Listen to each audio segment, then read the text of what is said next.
Well, hello, guys. Bless and peace on you in the mighty name of King Jesus. Troy Brewer here in the actually on stage, big empty room, and here at Open Door Church. Hello. I just think it sounds so cool in here when there's nobody else here. I'm here. And Leanna is here with me today, my beautiful bride of 34 years. We're fixing to have a 35th anniversary. It's going to be coming up here pretty soon. You know that? Is it 34 or 35 coming? I think it's 34 coming up. No, we're already been married 34. Oh. And it'll be 35. Oh. We're having our other anniversary service. What are you buying me? Oh, yes. That's all I think about. Is what should I be buying you for your 35th anniversary? Is it black and white and says nay? Oh, she wants a zebra. It ain't going to be a zebra. I'm not buying a zebra. How many years do I have to be married to you Listen, before I get what you promised? You promised me. You promised me a zebra. I never promised you a zebra. Did I promise you a Yes, zebra? you did. Was I drunk? Well, I don't know, but you promised it. Hallelujah. Well, guys, welcome, guys, to episode. What episode is this, Miss Connie? I'm looking on here. Episode 362. And friends, we're actually going to be sharing this across all of our platforms today. This is free, and this is something that we do all the time, exclusively on odx.tv. And guys, we have so much to talk to you about, but I want to show you what it's like and how we do the prophetic life. We've actually had 356? Is that what you said? What? 362 episodes, which means we have 362 hours, Leanna, 362 hours in the archives for everybody who participates in stage 2 or stage 3 at odx.tv. That means you talk a lot. Let me tell you, well, that's because I got a lot to say. And tell you this. Now, look, friends, Leanna and I pastor Open Door Church here in Burleson, Texas, and I'm an author, I'm a singer-songwriter, all these different things. I'm a daddy, all that. But the bottom line is that we just do life together, and we've been doing life together for 34, fixing me 35 years. And actually, we were together for several years before that, which we should have got married in 86. That's your fault that we didn't get married in 86. It took you a long time to convince me. Well, it's because you had no discernment for a little while. Well, and you lost your mind. Maybe. So, yeah. Okay. So anyway, we actually, I fell madly in love with you in 1986, and you didn't marry me until 1989. And made me wait. I'm a slow learner. It was a long time. Just tell you that. It was a long time. And now, man, here we are all these years later, 35 years later. And here we are, and we do life together. And a big part of how we try and communicate the life that we live together is by living a prophetic life. To us, living a prophetic life means living a supernatural kingdom life. Yes. That doesn't mean, of course, that we don't do all the practical stuff, because every day, man, we work like animals. And I know what a hard working animal you are. You're a hard working girl. And I've been known to work kind of hard sometimes. You are a very hard worker. And I appreciate that. I do. Yeah, because you don't like lazy people. No, I don't like. I can't do lazy. I can't do lazy either. There's no excuse. I can't do unmotivated. I can't do unmotivated. I can't do lazy. I can't do open-ended things. Like, nope, man, let's solve that problem. Yeah. Let's finish it. Let's get it done.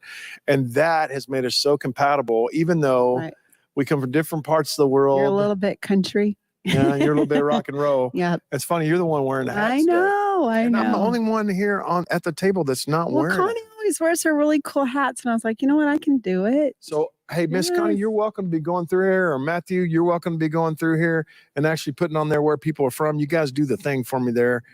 And you guys put them up there. Guys, would you please tell us where it is that you're watching from, if you would? Just tell us where it is that you're watching from. Say, hey, I'm from Itasca, Texas. And or wherever it is that you're from. Yeah, we have people from all over the world that's on here. What's somebody that stands out to you, Miss Connie? Hey, California. Woohoo. I always love Arizona because I want to be Yes. Oh, Arizona's beautiful. You are an Arizona girl. Arizona. I love New Mexico. Yeah. That's my favorite place in the world other than Texas. But yes, I do want to go back to You're a New Mexico girl? I didn't know that. Yeah. That's where Hunter and I go to get away. Okay. Well, man, honestly, there's not very many. I can't think of any place in America that I don't like to go. Like No. you don't like New York? I do like New York. You do. I And like outside of the city of New York. Yeah, me too, man. Upstate New York Yeah, is it's beautiful. absolutely Beautiful incredible. state. Really good. We were just people. recently in Maine. That and was fun. And that, man, Maine was amazing. Yes. We're gonna be in South Dakota next week. Yes. And you're gonna be, I love South Dakota. Man, I love South Dakota. But I'm very much a Texas guy. Yes, you are. And friends, I just want to invite you here today. Today, guys, we're going to be talking about your trip to Uganda, my trip to Central and to South America last week, your trip to Uganda last week. And also, we're going to be talking about the women's conference. We're going to be talking about Signs in the Heavens. We can talk about we're going to have our 28th church anniversary this coming Sunday. It's crazy. 28 years. And we're going to be talking about that as well. And then, guys, we're going to be fielding questions. I don't know if you have that long video that we have, that 3-minute video. That Paul made. Yeah, the one that Paul made. Guys, we're going to put this thing together. And while we're doing this, we're gonna do some things here on the stage, and I want you to watch this. This is from my trip last week.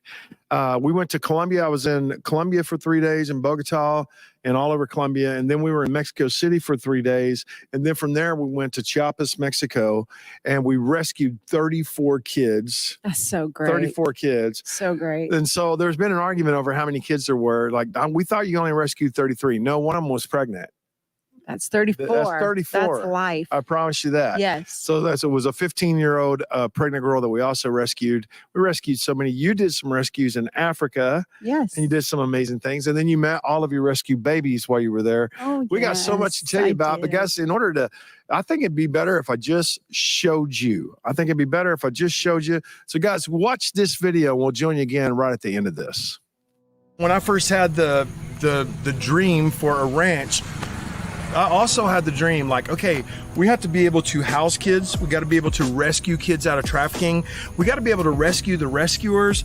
We got to be able to do all those things. And today, that actually becomes a fulfillment with Redemption Ranch, Chiapas, Mexico. We're down here on the Guatemalan border in the southern part of Mexico. What do you think? We're standing on redeemed property. We are, man.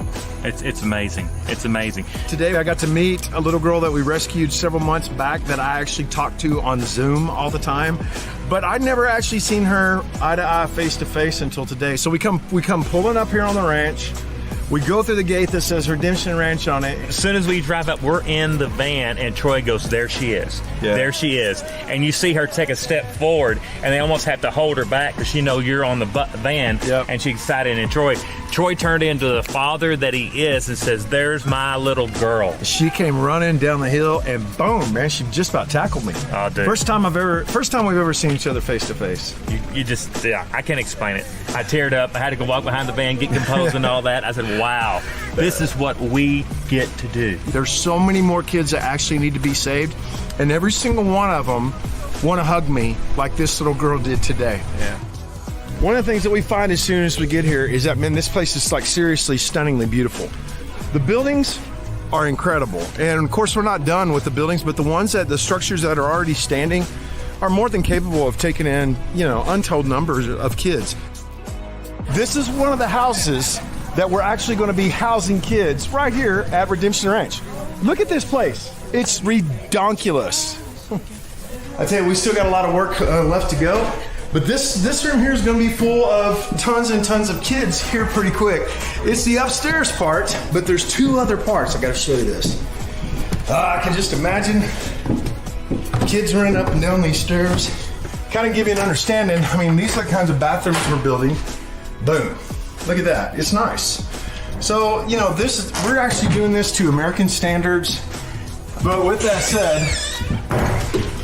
it is a lot of work. So like what? So what? I mean, if we're willing to rescue these kids, if we're willing to feed these kids, if we're willing to house these kids, why wouldn't we be willing to do it right? Come go with me. Here's another awesome room. Tons and tons of kids are going to be down in here. It won't be very much longer. It will be completely finished, and this place will be full of kids. Now, we have facilities that are already finished, but this house here is really important. And it wasn't built for rescue kids. It was built for American missionaries to stay in. We are going to have to build a kitchen. We are going to have to put a new floor in. Yeah, we're going to have to put new walls in. And here's what I say, so what? I know how to rescue kids. I've been doing that for 28 years. I know how to feed kids. I know how to help kids. But here's what I also know. I can't do it without your help. Will you help me rescue these kids? These kids are waiting on us and they can't wait much longer. Guys, we're going to go get them. Boom. Boom. Right on, guys. So there you have it. A little glimpse into our brand new launch of Redemption Ranch that we just did in the southern part of Mexico, in Chiapas, Mexico. And then also it's kind of near the Guatemalan border. And I want to tell you, I haven't taken Leanna there. It was my first time to go there, to actually see the facility we bought and then to get it all set up. We rescued our first 25 kids. We put them in there. And Leanna, you got to go down there with me. Okay. Yeah, I promise you, you will like it. I'm sure I will. Now, what's cool is they're about to have a small plane flight from Tuxtla to where our town is, and we won't have to drive 7.5 hours to the mountains on those big Nepalese-looking cliffs. Well, that's good because I probably would stay in wherever the other place Leanna, is. get out and walk. Yep, I will. There's very few things I won't do, but I will not do that anymore. That's not fun. You know what? Well, actually, and it's only supposed to be like a 25-minute flight. It's a small plane. And from the airport, we checked into it. And so we'll actually be able to fly there. I will fly anywhere, And but it's a I do nice not city, drive the crazy mountain roads that have no guardrails anymore. And we've done it, haven't we? We've done it, got the t-shirts, got it all. Not interested in doing it anymore. Well, we rescued, it was worth every single bit of it. We ended up rescuing 34 kids. We rescued 25 kids in Chiapas, Mexico. And now all we got to do now is finish building the structures. Yeah. We're going to get them all in school. We're getting them all in school, every single one of them. And we're doing the whole thing. And of course, we're taking care of them 24/7. Yes. And the school we're putting them in is actually a military school. So they'll be protected and guarded 24 hours a day. Yep. And next time we go, we'll actually do a tour of the military school as well, because there's a military base that is right there. And it's just a whole new life for all of these guys. It's so great. That's what redemption looks like. That is what redemption looks like. So, Miss Connie, how can people help us do that? Well, there's different levels of, I'm sorry, I don't know which one is my camera, but there's different levels that we're asking people to partner with us on. And the first one, because we mentioned, hey, that we got 25 kids just in Chiapas. Well, just $75,000 will help fund their first year's journey. And that's including their meals, that's including getting them to school, that's them being dressed and having a place to stay that's well furnished. Yeah, it includes all of that. It's so good. Also includes their staff that Yes, we're having to sir. hire for the first 25. Yes. Right. And it also includes the armed guards we have to have on our facility to guard these kids, because these kids have been trafficked. And so we have to actually guard them. We don't want to have to re-rescue them. And so we're trying to raise $75,000 for the first part of that. And we're hoping that people will be a part of that. Yes, sir. And when we can get past that, we're looking at 450K to fill up the rest of the Redemption Chiapas, so that we can do even more, guys. We can grab in and take care of even more babies, even more kiddos, and get them out of the darkness and bring in the light of King Jesus. And that'll be 150 kids at a time there. Yes, sir. And we have the opportunity to rescue untold number of kids there because they need to be rescued. But we can actually house 150 kids at a time there. And for us to finish out those buildings, hire the staff, and rescue the kids and get them in and support their first year of their journey, which also will include all of their medical, because a lot of these kids sadly have to have a lot of medical attention. We have figured that whole thing out to be about $450,000. And I'm just telling you right now, none of this money goes to me. So I don't mind asking for it and tell you what, these kids are worth every single penny of that. And we'll encourage people, hey, listen, if you can give towards that, how do people give? How do people do that? They can always call us at 877-413-0888, or you can go online. You can go to our odx.tv, and there's a tab there where you can give, and it has a drop-down menu where you can give to the specific projects. And also you can mail to give. Let me read you off the address. It's Troy Brewer Ministries at Post Box 3775, Burleson, Texas 76097. And I want to say, if the big numbers are intimidating to you, guys, look, it's just $3,000 for one kid's first year journey. And it includes everything we talked about for that single child. And if that's too much, hey, just $250 a month. And even more so, $62.50 a week. That's less than what you would spend as a family going out to get something to eat. And you can give less than that. We're just asking for you to partner with us. We're asking for you to just join with our heart for these kiddos and what we're getting to do. Look, we've already done it. We told y'all we were going to do it, and look, we've done it. We've gotten the kiddos, and we're wanting to get more. Now we're just asking you to stand with us so that we can keep them rescued. I love when Pastor Troy says that. We don't just rescue them, we keep them rescued, and we raise them, and we bring them into families, and we love on them, which is the best part. Well, Leanna, you were in Uganda while I was down there rescuing kids. You were in Uganda, East Africa with your amazing team. I was. And that's kind of one of the cool things that me and you get to do is, I mean, number one, we do not like being apart from each other. No, we don't. I know that you miss me. I did miss you. And I know that. And I felt sorry for you because I knew that you missed me the whole time. Oh, thank you. Very Thank you. With that said, we don't like being apart from each other. We are a really good team. But in this case, I had a chance to go to South and Central America, open up our brand new Redemption Ranch, rescue 25 kids. I was supposed to be going with you. You were. And at the last minute, I ditched you and said, see ditched ya. me for And someone else. And I went there. Actually, we talked about it. We're like, no, you know what? We can make an impact on both sides of the world at the same exact time. I'll take a team and you take a team. That's right. And we'll do this. And while you were there in Uganda, you were visiting your school, you're visiting your rescue babies, and I think you have 79 rescue babies. I actually have 74. 74. I do. That live at the home. That actually live at the home. Yes. Okay. Tell everybody how we rescue babies in Eastern Africa. Okay. So the babies, what we do is we have a village that we work in. And this particular facility rescues brand new babies. And we take in babies that are under 2 years old. And we have a facility set up that when the mamas in the village give birth, whether the mama typically will die during childbirth is how we get these babies. And the village in different places believe that the baby's cursed because the mama died. And so a lot of times the baby will be disposed of and they'll be thrown in latrine pits or they'll be dropped off somewhere or put in the water or whatever. And someone in the village knows about us. And so they'll call us out and we'll go and we'll rescue these babies. All of them have different stories. They've all been rescued from something different. Sometimes it's just that the family will sometimes want to take care of this baby, but just cannot. There'll be daddies that are left with the baby and have no way of feeding them because they have 5 other children or whatever the case is. We get called in and we are given the opportunity to give this baby a life. And so we do that. All of these babies become our babies. And once they come into our facility, they get put into a baby's home until they're 2 years old. And then from there, they get put into forever home.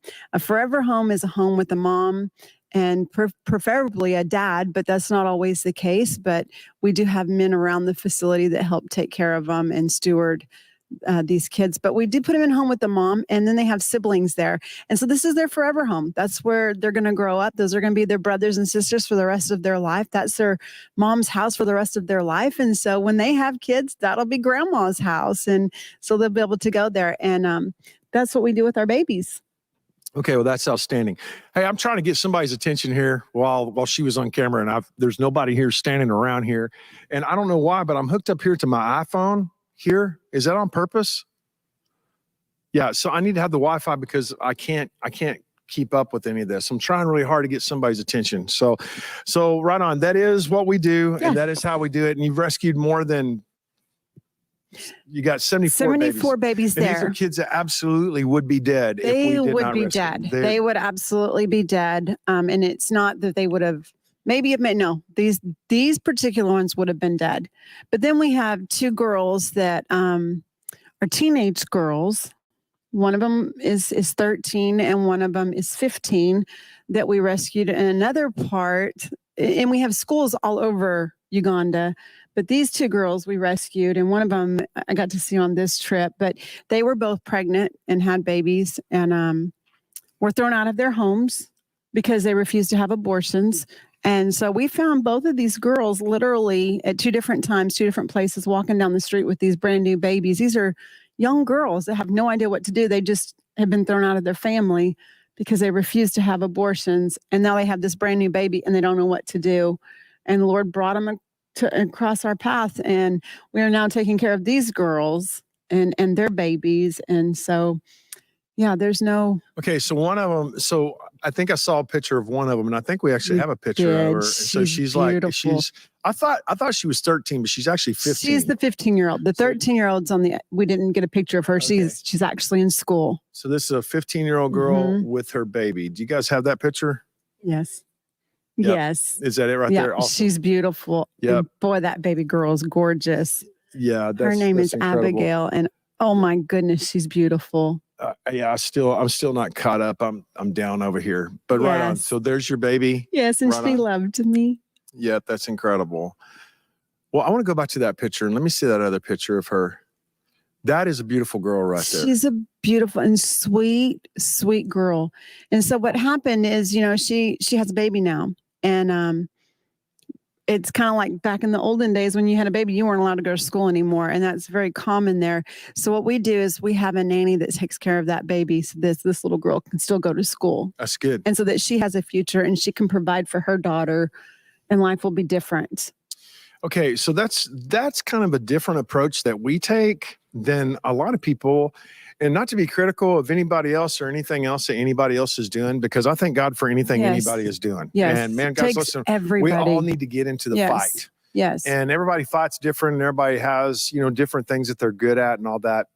But for us, in the decades that you and I have been doing this, it's like, okay, once a child comes across our path, Yes. and more than 10,000 of them so far have come across our path. A bunch.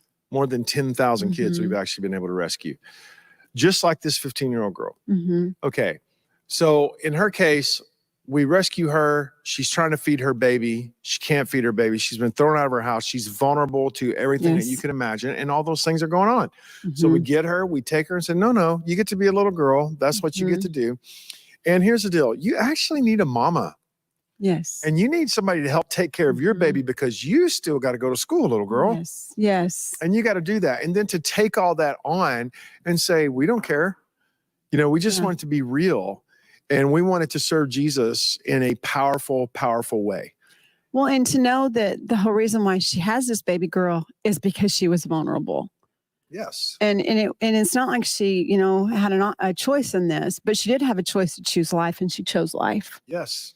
And isn't it funny how all the governments of the world, and friends, you guys need to know this, all the governments of the world, they will not pay, the governments of the world will not support the baby. They will not support the mama, but they'll be happy to pay for an abortion. Which is just disgusting. And so it's like the only opportunity that a lot of people have to be helped is to actually have their baby murdered.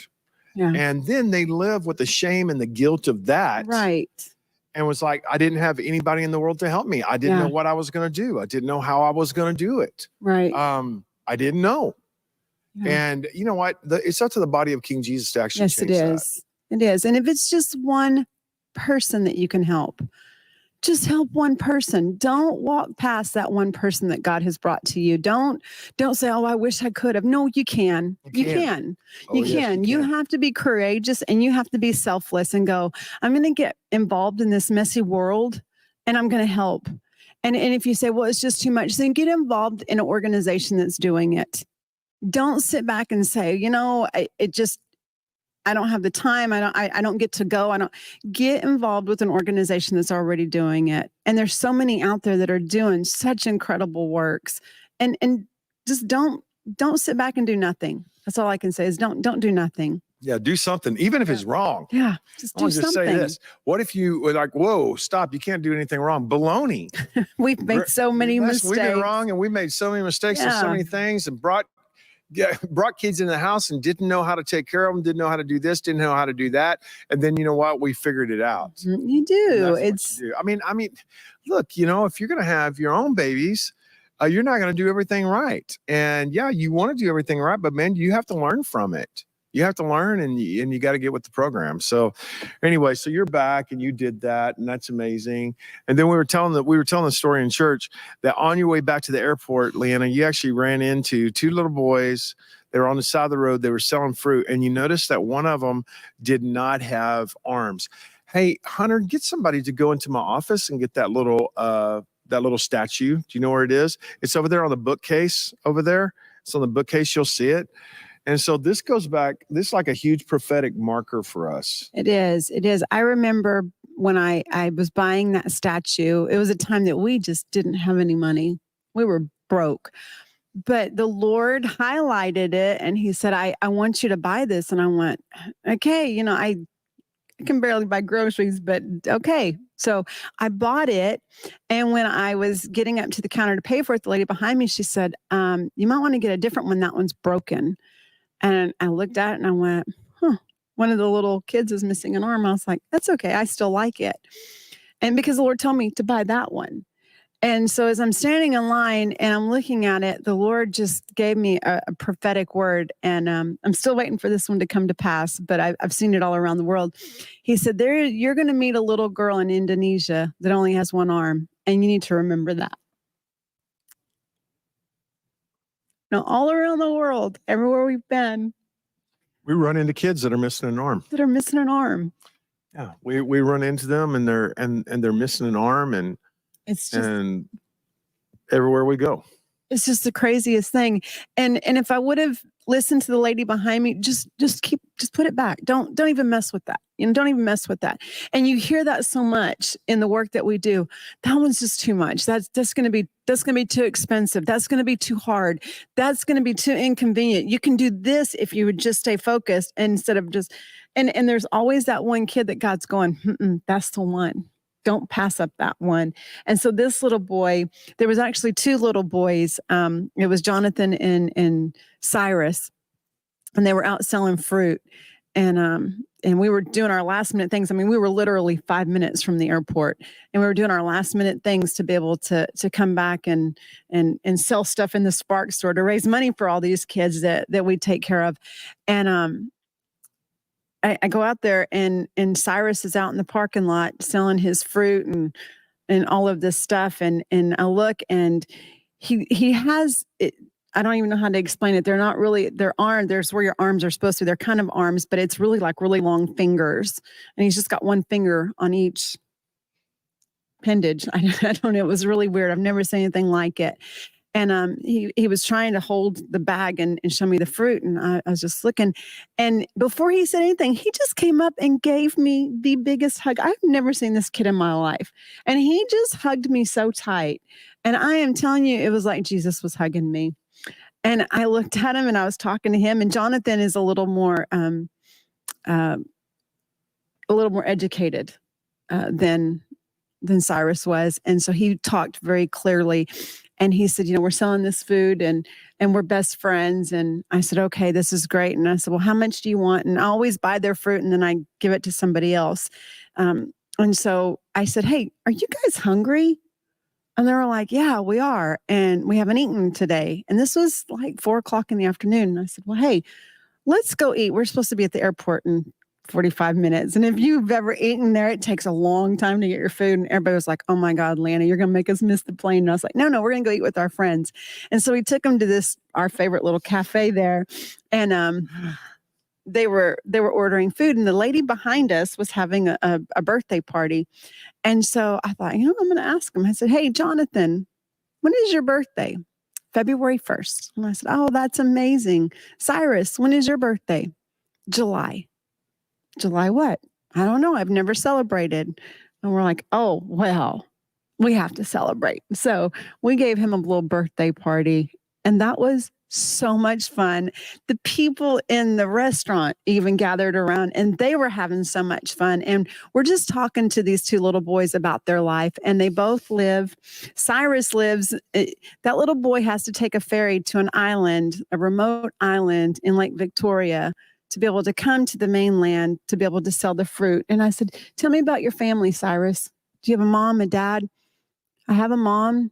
I have 3 sisters and a brother, and dad left us, and mom cleans. And that's what he said. And so he comes and it's during school time. And I said, why aren't you in school? I don't have shoes. If you don't have a uniform and you don't have books, you're not allowed to go to school. And that's not including your school fees you have to have. And I said, okay, well, we're going to take care of that today. And he said, okay. And I have 3 sisters and a brother. And that made my heart so happy because it wasn't just about him. And then little Jonathan was telling us about his family, and his dad was gone and he has a mom. And I said, okay, well, we're going to take care of you too. And then we ordered food for these boys, and Jonathan talks to Cyrus, and Jonathan is 10 and Cyrus is 9. And he tells them in their local language. And I asked Peace, I said, what are they saying? And she said, he's reminding him, don't eat all your food because we need to take it back to the kids who don't have any. So I said, you know what? You eat all your food because we're going to make sure everybody you know has food. And so we have partners there. We have George, which is he's an incredible, he works for Spark and he's amazing. And then we have a driver named Sharif that's a part of our family that we've adopted into. And I left the boys with a bunch of money and I said, hey, guys, I have a job for you when you drop me off at the airport. You're taking those 2 little boys home. You're finding out their situation. You're finding about their brothers and sisters and their mom. And we're now taking them on and we're going to sponsor them. And it was just beautiful. It was beautiful what the Lord did for us. And this is, just the icing on the cake because, sweetie, you guys were on your way back to the airport. I mean, after being there for 15 days. That was when we were completely tapped out of money. It was like, we're going to find it everywhere. Whole 9 yards. Yeah. And, and then just on your way to the airport, you come across two more kids that need to be rescued. And just 2 more kids. Beautiful little boys that love Jesus so much. We actually have don't we have a picture of them? Do you have one over there? Okay. So there they are right there. Aren't they beautiful? Right, they are beautiful. They're so beautiful. Do you have a picture of him writing his name? Do you have that picture? I don't know if you do. We have their birthday celebration. Okay. Well, let's see that. Yeah. So whenever you guys actually did the birthday party, yes. This is what it looked like. This is the first birthday party that this little boy has ever had. Did it inside the restaurant and it looks like this. Birthday to you. Happy birthday, dear Jonathan. Happy birthday to you.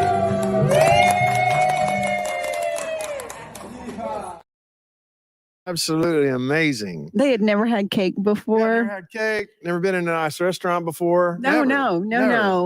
And you never know when you take kids off the streets how the restaurants are going to react. That's right. And they were so good. And I told them when I left there, I was like, you were smart. You were smart to celebrate these little boys because we will be back. Had you not, you would have lost a lot of business because we know people. We have sometimes just like we'd be in East Africa, this is years ago, and we go to a pastor's conference. And as we were walking into the pastor's conference, we'd see kids on the street. And we would just pick them up and take us in there with them. Yeah. And they would just be like, what's happening? And be like, hey, we brought a bag of food and we want to feed you. And we want to hang out with you. We want to hear your story. Like, where do you live at? Well, I remember a little girl telling you one time, I live on the ground. Yes. That's what she said. Yeah. Like, where do you live at? She said, just there. And I'm like, just where? She said, I live on the ground. And we're like, not anymore. That doesn't work. Like, that ain't working for us. Mm-mm. And I don't care. And then the pastor's being mad and going, why do you bring these kids everywhere we go? Pastor, this is like a formal meeting and you're bringing in these kids. Like, hey man, if you're too hoity-toity for these kids that live on the street, rain on you. I can't walk because past I didn't come it. over here to fill your brain with more scriptures. If you're not going to live this and if you're not going to walk this, then take a hike because we're going to pick up these kids everywhere we go. I remember in India, all the times that you and I have been in India, we'd come in from our crusades, and at the gate of the place where we were staying at, which already had a whole bunch of kids in it, which you and I fully supported. Yeah. There would be kids sleeping out on the ground at the gate that weren't able to get in, just hoping something. And we just would pick them up and take them in. Yeah. And then we take them to our room and we give them a bath and give them a shower and put clothes on them and tons of food. And it'd be late at night. They'd be sleeping on the ground, man. We just stop and just pick them up and just go, hey, we're going to take you in and get them dressed. A lot of them would be wearing my shirt. So they'd be wearing my t-shirt, which would go down past their knees, you know, and we'd get them cleaned up. And then we would have cooties. Yes. But it's all right. It's all right. Cooties go away. They're treatable. They're totally treatable. And I remember we'd come home looking like we had smallpox because we'd been bitten by so many bugs. And I'd have tiny red dots all over me. And then in the midst of all that, you know, the people would come to our room. And of course, they were trying to treat us very well. Yes. Hey, we're going to come and get you at 7:00 in the morning, take you downstairs. We're going to have breakfast. And they'd come and knock on our door. And one of our kids would open the door and there'd be a ton, you know, 10, 12 kids in our room. Party in our room. And they'd be like, who are these kids? Oh, these are our new kids. We need to find a place for them to stay. And they would be like, y'all are crazy. No, listen, this is what we do. And it all started with this. I'm going to put this out here right here. Let's see if we can get this brother zoom in on this for me. And the caption on it says, Jesus with the children. You know what? He loves children. Yep. But I will tell you, one of the things that is the original. This is the original thing that she's talking about. And if you look, this kid right here is missing an arm. So Leanna, back in the day, and this thing was like, I don't know, $30 or $40 20 years ago. And that was a lot of money. That was for a us. lot. That, if I'm not mistaken, you got this during a time that we didn't even have electricity on in our house. Absolutely. And absolutely.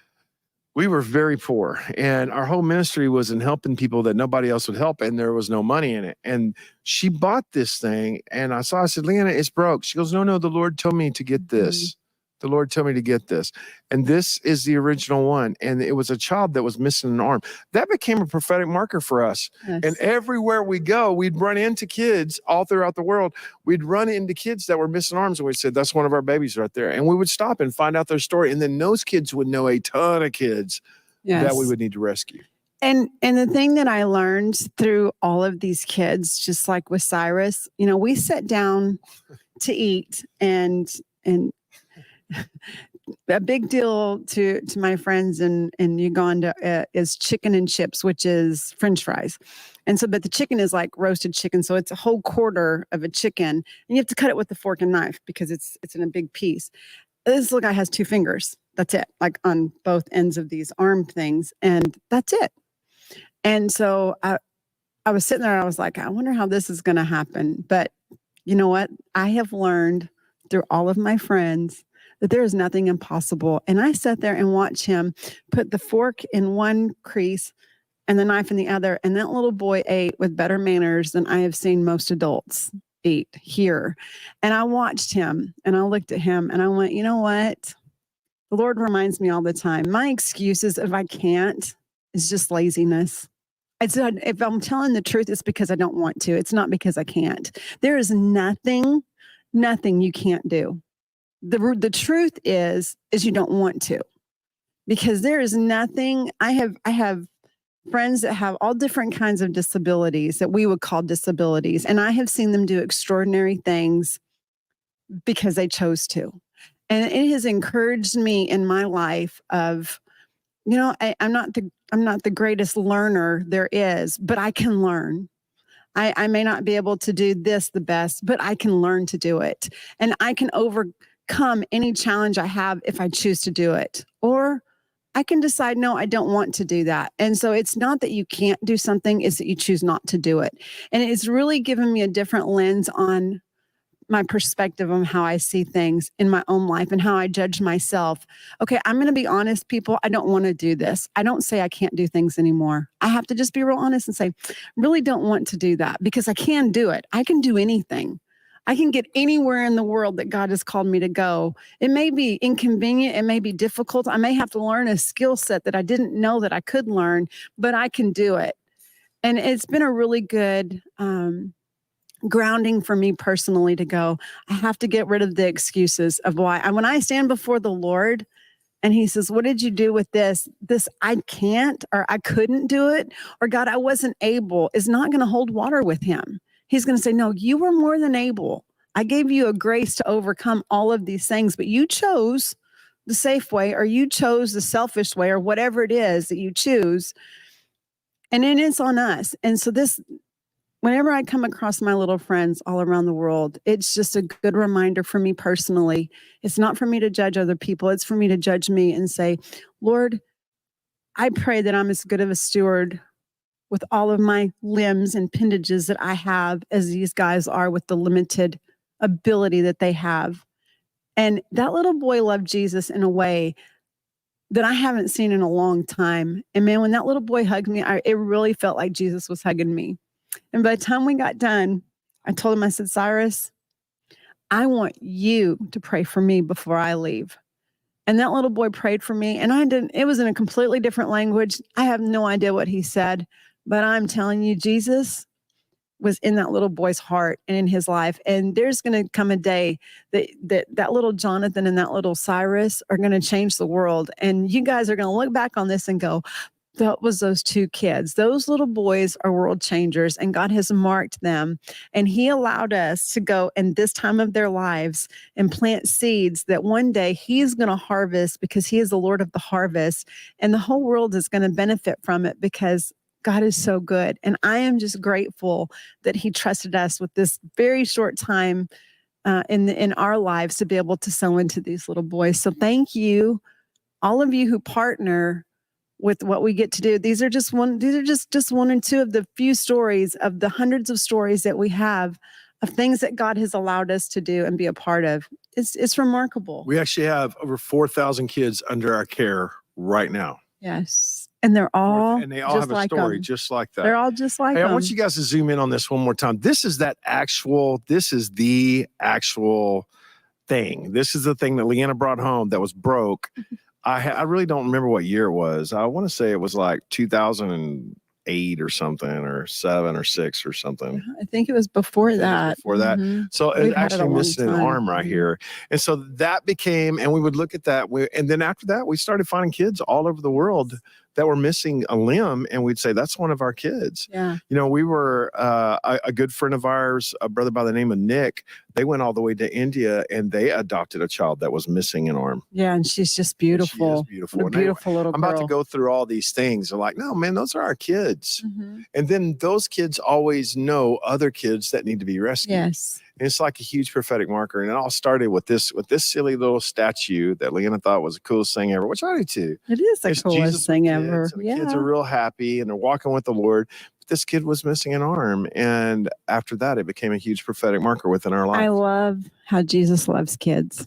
I love that. I love how when he speaks, he always says, you know, you need to come to me like a little child. And the reason why he says that is because kids believe you. They trust you. And the Lord says, you know, you need to believe me. When I left those two little boys and I told them, look, guys, you're going to be in school by the end of this week. Every need that you have is going to be supplied. And that wasn't coming from me. That was coming from Jesus. And you know what? Those guys believed me. And they're going to see it happen because they believed me. They could have just run off and said, no, we don't want anything to do with you. You know, we've been hurt before. All of the things that we have as adults, but they didn't. They were so excited. They couldn't wait to go home and tell their moms, Jesus showed up for us, and everything changes at this moment. And that's what Jesus says to us. Just trust me like these kids trust me. Believe me like little kids believe me.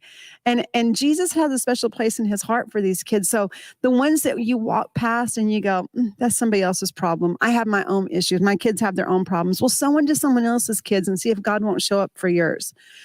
But don't walk past these kids. Jesus never walked past them. He even rebuked his disciples when the disciples were trying to shoo the kids away, saying, you know what, Jesus needs his alone time. He's been working hard. Jesus is like, do not run these kids off from me. That's what my kingdom looks like. My kingdom looks like these kids. And so my kingdom looks like those kids. And it's a happy place. So I'm just gonna tell everybody one more time. The only thing that's keeping us from, now we're moving the 25 kids that we rescued in Chiapas, Mexico last week. The only thing that's keeping us from actually moving them onto the property, which we need to, is we got to get the wall built around the place, and I got to get my security, and then we got to get the rooms fixed up. And we're like, I'm in. yeah, I know you're totally into all that. You love designing things and decorating and doing all that kind of stuff. And so that's that's a $450,000 bill. Let's do it. And that takes, okay, well, what is that? Well, that takes in 150 kids. It's $75,000 bill for us to take in the 25 kids. Mm-hmm. I think we have 4 of them that's on the property right this second. And the rest of them, we have them with church people. Mm-hmm. And they're just there temporarily until we can get them onto our property. And but they've all been rescued, and they had to be rescued. And if we didn't rescue them, nobody else in the world was going to. And it's just a silly money thing. And I don't care. Leanna, do I care about money? No, you do not. You do not. Which I am so grateful. Yeah, I know. I'm not money motivated, and I hate people begging people for money and all that baloney. What's real is this is actually for kids. It is. And This is for it's kids. an opportunity. It's not begging people for money. It's giving people opportunity, because the truth is the Lord's going to provide. Yeah, If he has to do it out of that's the mouth of a fish, it doesn't That's right. matter. Even This if- is for you that's to be so able to sow into true. something that is bigger than you. This is for you to be able to sow into the Lord's field and say, Lord, you're the one who has given me this seed, and I'm trusting you that you're a good Lord, and I'm going to sow this into your field, and then you're going to send somebody else that's going to water it, and then you, Lord, are the Lord of the harvest. This harvest belongs to you. So it's really We're actually looking at an additional on top of the 4,000 kids we already have, and the kids that we are rescuing that just we come across and we just take care of them. Mm-hmm. Oh my gosh! Just like these 2 little boys. Okay. my new best friends. And we did rescue them. I mean, they're in school now Yes, and they're taken yeah. care of. But I'm talking about 500 more kids. There are 500 kids that we can rescue if we can have the facilities and the things to take care of them. Mm-hmm. The staff is a really big deal to take care of, because 500 kids is a lot, man. 500 kids is a lot of kids. I know. We've And- got 3 schools right now in Uganda that have 500 kids, and it's a lot of it's a lot of 500 maintaining. And when you tell people, it costs $30 a month to sponsor this kid, you got to understand that barely feeds them. Yeah, that does But it. then there's school teachers, and there's facilities that have to be kept up. So when you think, oh man, I'm contributing this $30, which is great because you are feeding a kid, there is way more that goes into That's it right. than just that little bit. And you can't get caught on, well, I gave that $30. Yes, thank you. That is great. But there are so much more that goes on, just like in your own house. You can put gas in your car, but then you got to do it again That's and right. again. And again and again.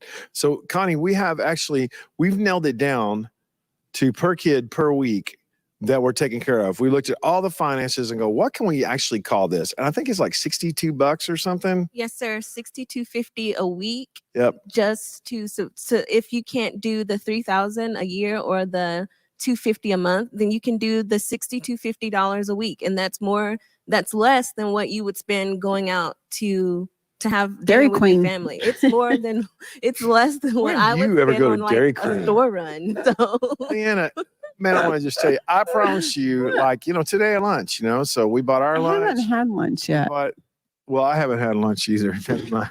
Yes. Maybe I forgot to get yours. Maybe you I forgot. didn't get mine. Brandy got it. Mhm. But I guarantee you, she could bring Throw me the Brandy bill. under the bus. It's totally my daughter Brandy. She's bad.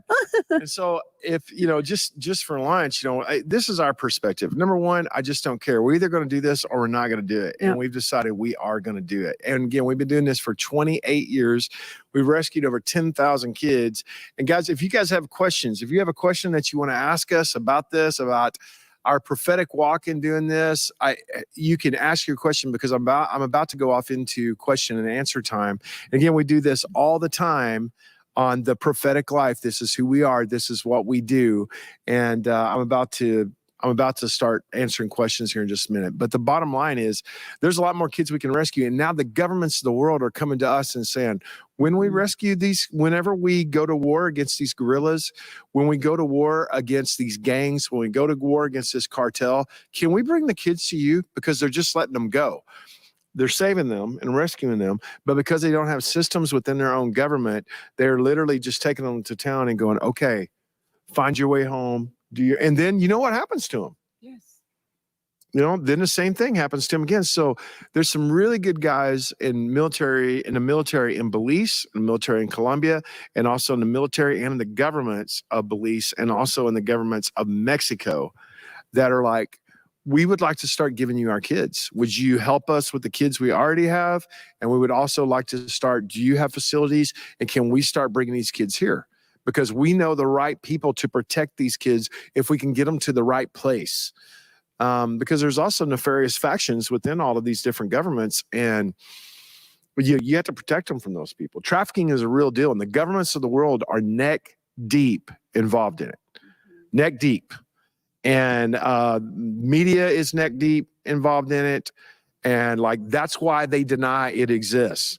Hey, anybody that tells you that the mafia doesn't exist is in the mafia. Just so that you know that. Anybody that tells you, no, man, there ain't no such thing as a mafia, that dude is in the mafia, or that guy works for the mafia because he's loyal to the cause, that satanic cause. Anybody in Hollywood, in the government, in the media that tells you trafficking is no big deal is either a pedophile or they support pedophiles in some way or another. They're part of trafficking. Like, that is a bold thing for you to say. It needs to be said. It should be a huge red flag to any red-blooded American citizen or wherever it is that you're watching in the world when they say, you know, but actually it's not really that big of a deal. That should be a huge red flag. That brother is part of the payroll. And it's for real, and that's legit. So it's up to the body of King Jesus. This is what we're asking the body of Christ to do, is rally with us to save these kids. And do not care what denomination we are. We don't care what denomination you are. We don't care what denomination these kids are. We do not care. Do not worry about if we're pre-trib, mid-trib, or post-trib rapture. If that is something that trips you up, or if you like prophetic numbers, or if you don't like prophetic numbers, if you're squeamish about those things, there's still a place for you to say, in the body of Jesus, there's a ministry that is doing something. And not only are they rescuing kids, they're actually raising the kids that they rescue. And they've done it for 28 years. And now the governments of the world are actually coming to them. So Miss Connie, you have, how can people give and what does that look like? And then let's go to the questions. Yes, sir. If you want to partner with us to give, you can call us at 877-413-0888, and you get to talk to our amazing call center staff. They are there to help you with whatever it is you're looking for on our websites and to help you with our giving. And they'll always close up and ask you if you want prayer. They are prayer warriors. They will partner with you. They will go to battle for you. They will declare over your life. It will be amazing. If you want to give online, you can go to odx.tv. We have a giving tab there, and there are drop-down tabs once you go in to give, so you can give to the specific projects that you have a heart for, which is awesome. I love that it's so specific, and you know that your money is going towards what the Lord has moved on your heart to do. And you can always mail in, like Pastor Troy says, if you're an old timer, you can mail in here at Troy Brewer You're a Ministries. crotchety old man like me, and you don't want to mess with all this sorcery on the internet, which is safe. This thing is safe. We have very secure payment gates, and we've worked on that for a long time. And we got a Some great of us, team though, of people like to write checks because we I can just keep would do up that. with. That's Yes. exactly right. I just want to write a check. Now, I'm a crotchety old man, and that's how I am. So if you're a crotchety old person and you want to write a check, Or if you're a nice, sweet old lady, it's okay. and you can write it out to TBN, right? TBM. Always saying M. Troy Brewer Ministries. Awesome. Yep. Yes, at Post Box Oh. 3775, Yes. Burleson, Texas 76097. Okay. And there's also a text to give, right? Did you already say the text to give? Oh no, I didn't. Yeah, you're sorry, leaving it that was out. on the So it's graphic. text, it's text RRT. RRT, which stands for Redemption Road Trip, to the number that she's about to put on the screen. So if you want to text to give through that as well. So, hey man, listen, get behind us because we have an incredible opportunity. Just last week while I was there, we rescued 34 kids and we did it. And we also said yes to a lot of high government officials in several different nations that we will take the kids that they're bringing to us that they rescue because they trust us. And they want us to take care of their kids, and we're saying yes to that. And so, guys, those kids are coming, and we got to build all these new facilities. We got to get the new security. We have to get plugged into new schools. We have to get new medical professionals associated with us. And you know what? It's just a dime is all it is. We just don't care. I told all my staff, God forbid, but if we go broke rescuing kids, then so be it. I told all my staff that. We had a big, huge staff meeting, and I told them before I left, this is the cause of our church. This is the cause of our ministry. This is who we are. And guys, we're going to let the whole world know about it. And I'm happy to do that. Me too. Okay, so Miss Connie, Yes, do you have some questions for me now? Guys, we're going to get into the question and answer time. You can have a question for me. You can have a question for Leanna. You can ask general questions concerning the subject matter that we just talked about. And what do you have? Paul Molina had a really good question. I like he Paul. said, hey, with your emissary status from Uganda, are y'all able to bring in defensive devices to Mexico to protect those kiddos? The answer to that is yes, we are. And as a matter of fact, I took a bunch of Secret Squirrel security teams guys with me and also sent one with you. Yes. Right we on. did. And yes, we are. And so very happy about that. And that is a brand new upgrade. That is an upgrade that has happened since as recent as my trip to Washington, D.C. to speak before Congress and on behalf of children. And I never had that before we went to Washington, D.C. And now we actually have it and it's happening. And so we have a whole new security thing that we've never had. Now, does it cost money? Yes, it does. And it also involves things like hostage negotiation and all those kinds of things.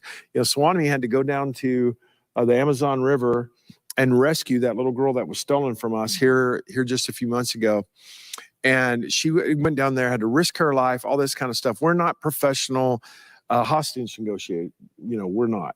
We don't negotiate hostage situations. We don't negotiate. Yeah, well, exactly right.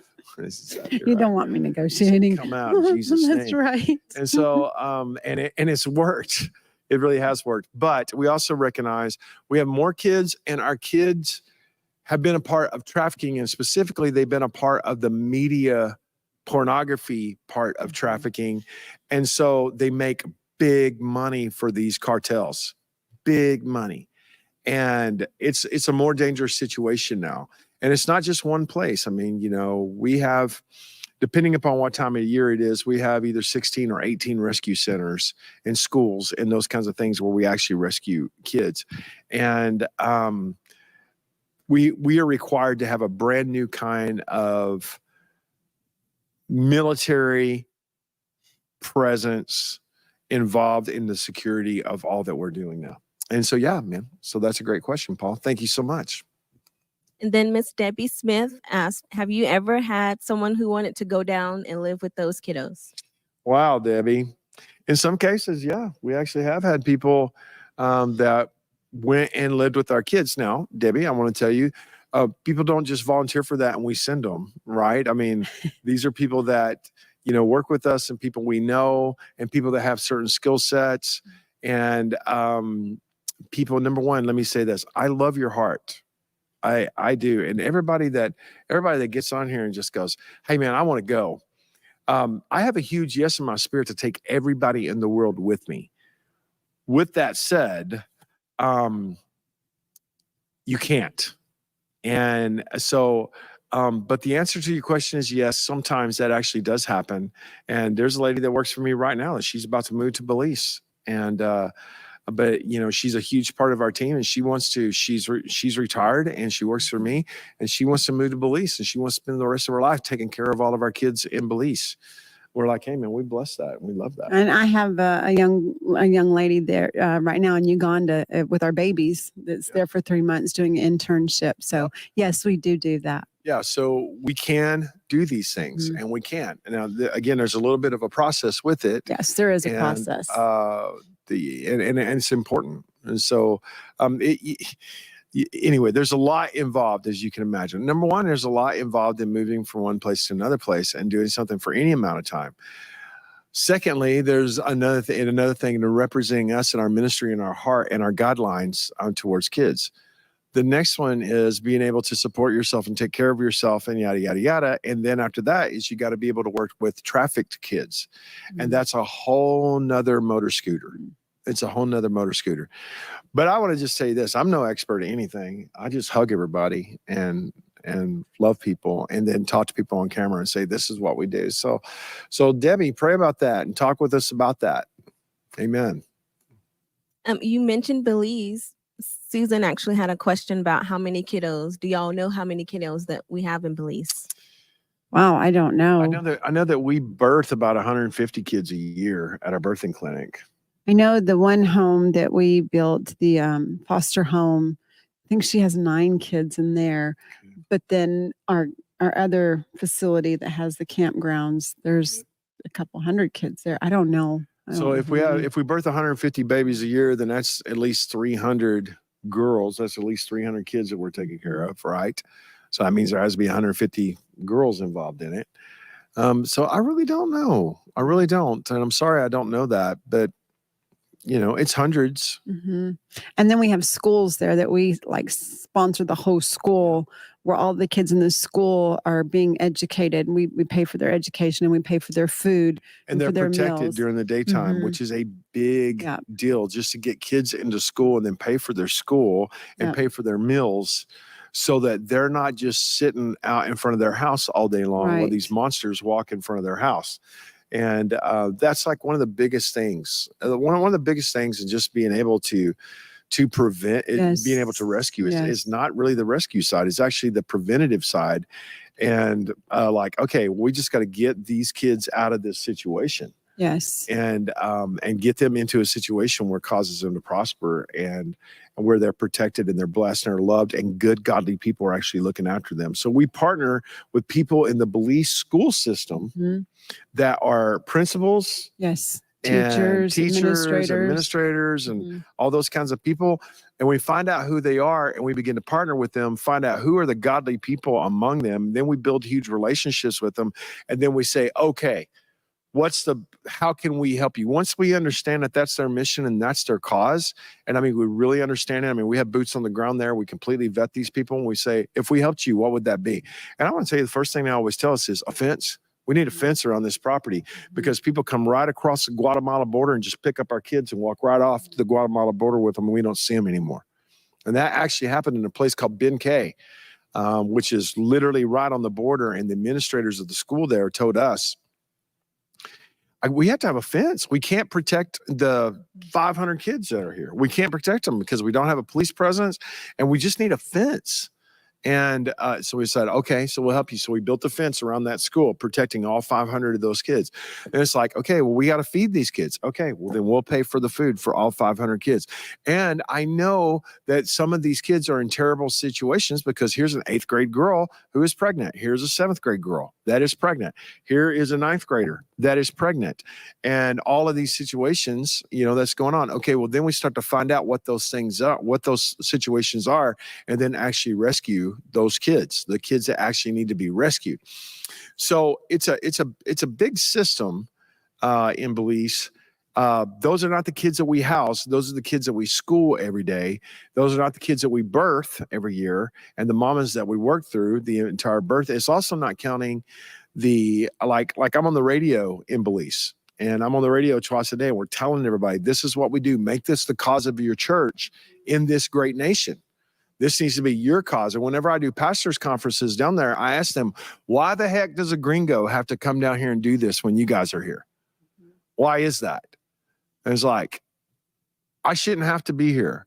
I do have to be here because you guys are disorganized and it's not your cause. It needs to be your cause. And I do that all over the world and say the last thing in the world that should happen is for Americans coming in America and Americanizing certain parts of the world.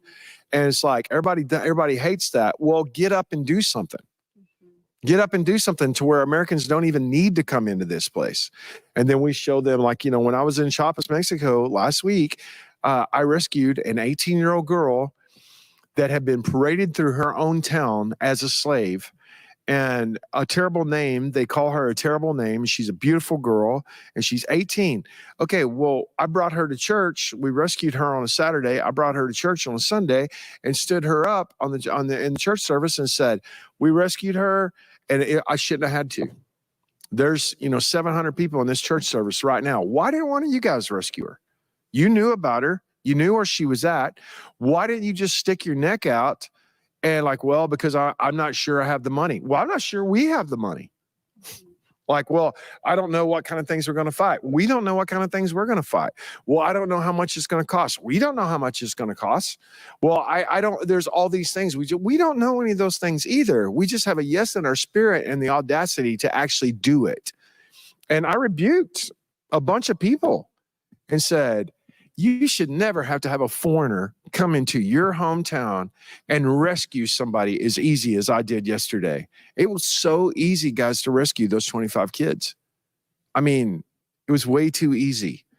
You can literally blow into town, and if you want to rescue 25 kids, you can rescue 25 kids just like that. So again, the body of Jesus has to know these things. This has to be our cause as the body of Christ, and we have to be willing to step up and to do those things. So hallelujah.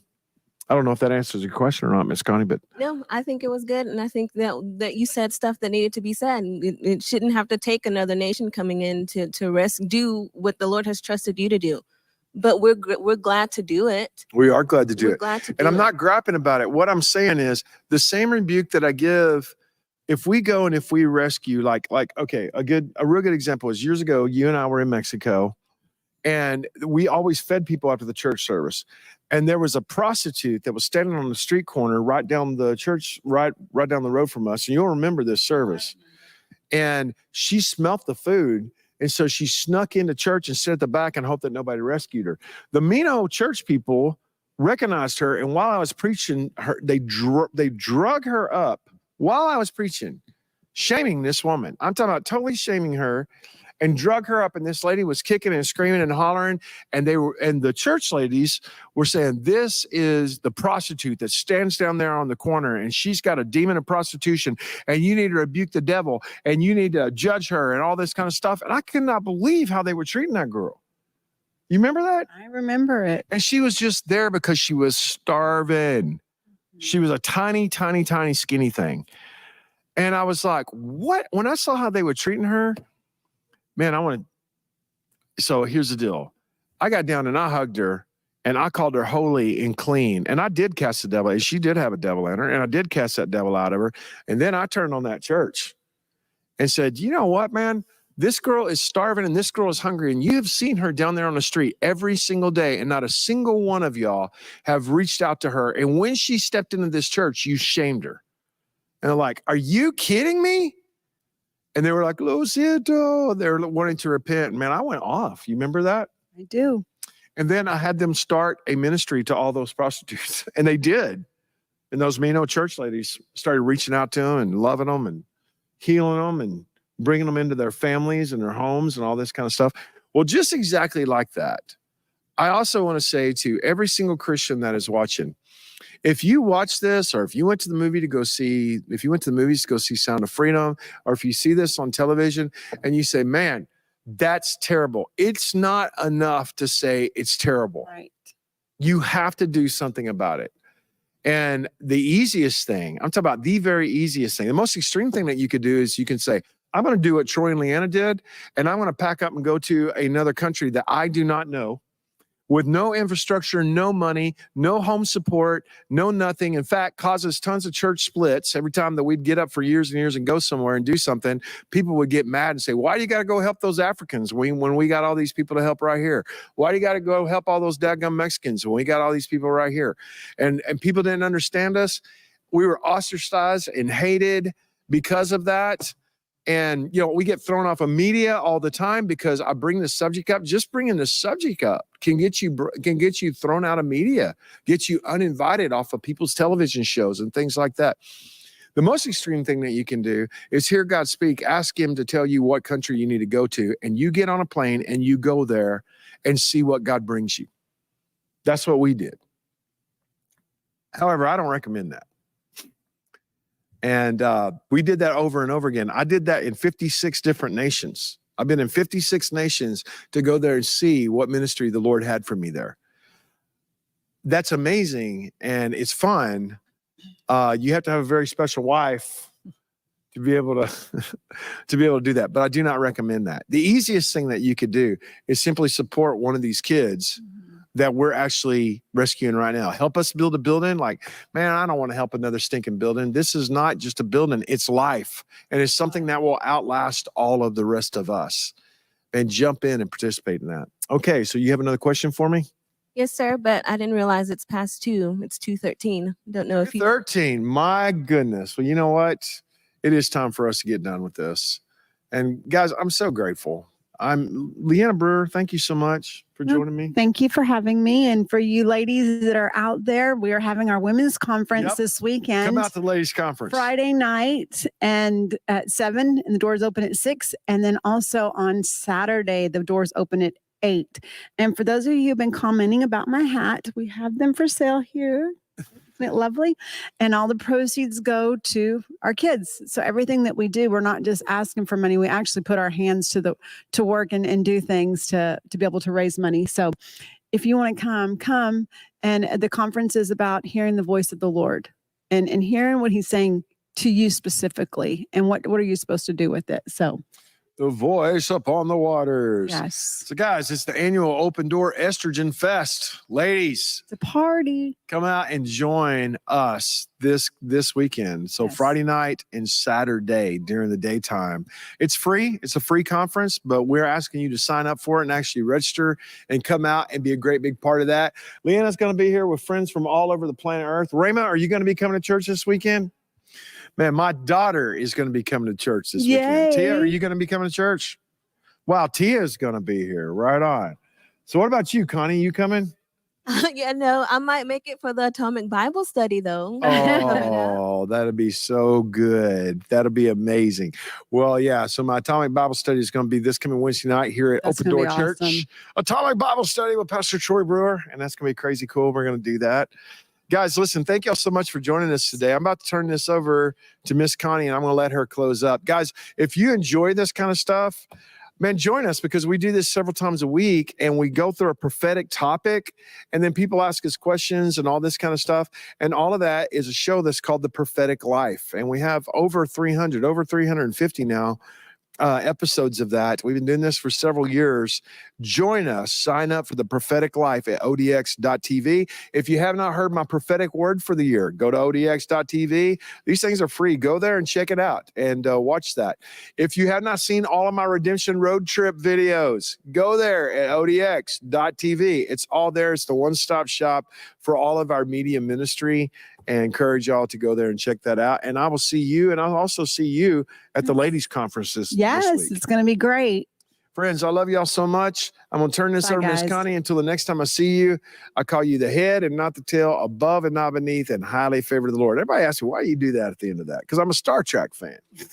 That's why. I That's thought it was actually- Mork and Mindy. It ain't more committee. I actually do this on Star Trek. They do that. Yes, they do. I know. But it actually comes from the high priest doing that. It's the letter. It's a Hebrew letter. And it means the blessing or the presence of God upon you. Amen. And I Leonard Nimoy was receive Jewish. that. I And receive so when it. he would say, live long and prosper, that comes Yes. from Deuteronomy 28. I take that. And so Amen. that was the whole deal. So Yes. eat your heart out, Star Wars fans. Yes. There you go. There you go. Right All on. right. All right, Miss Connie, I'm turning this over to you. Bye, y'all. Love y'all. Everyone, I just wanted to remind you, Pastor Troy did mention his 5784 word. He'll be going into that and more with more detail at the New Beginnings Conference that's coming up this coming 2024, January 17th to the 19th. You can go to odx.com or odx.tv to sign up, or to our opendoorexperience.com www.uganda.org/events. There you can get your tickets. You can see what events you want to be a part of. There's going to be a prophetic roundtable and Patricia King will be there. There's going to be an ODX gathering. So if you didn't get to make it out to our ODX weekend, please sign up and come see us, hug on us, love on us at the ODX gathering at the New Beginnings 24 conference. It's going to be amazing. And speaking of the conference for the 2024 and 5784 year, we this year, for the very first time ever, have 2 calendars for 2024 5784. The midnight hour goes with our New Beginnings conference that's coming up, and it deals with the prophetic words of the Gregorian calendar. And the year of the open door is our calendar that is more tuned towards the 5784 Jewish calendar and how that's prophetic. Both of them include aspects of both calendars and brings them together and shows how they're entwined or intertwined. But I plan on getting both calendars so that I can see the differences and the similarities, and just to get to have like I guess a more in-depth. I think they're only I think they're like $25 each. I'm not sure. You can go to odx.tv to look up the price and to pre-order so that as soon as we get them in, you will have them. Just wanted to remind y'all again about Pastor Troy's Atomic Bible Study that's coming up this Wednesday. I am super excited. I love these Atomic Bible Studies. He usually gives like a power-packed punch of a message. It's for me, at least, I think it's gonna be really good, guys. If you can make it into the building, or if you can join us online, please do. And a reminder about the women's conference that's coming up, Open Door Women's Conference, The Voice Upon the Waters, September 22nd to 23rd. I am super excited for this because it's like an all-girls party, and it's something I'll get to be a part of, and I won't have to work it. So I'm super excited about that. That's going to be amazing. And again, I saw that there were a couple people asking about, hey, is there a way that we can text to give? Instead of like the mail-in or the online? And there is. It's here on this graphic. You can go to you text RRT to 833-892-3501. Remember, you can always call to give at 877-413-0888, or you can mail to give if you're all about that check life at P.O. Box 3775, Burleson, Texas 76097, and that would be to TBM or Troy Brewer Ministries. Okay, guys, thank y'all so much for joining us. Thank you for taking the time out of your day to just see how the prophetic life goes. And today was super special because Pastor Leanna, she joined us, and that's always a treat. Thank you again for partnering with us, for wanting to be generous givers, and for wanting to be the hands and feet of King Jesus. And when you can't always go, you're so generous and so just wonderful to send us out and send out those who can go. So thank you so much. And remember what Pastor Troy always says: we are the head and not the tail, above and not beneath, and highly favored of the Lord. Love you guys.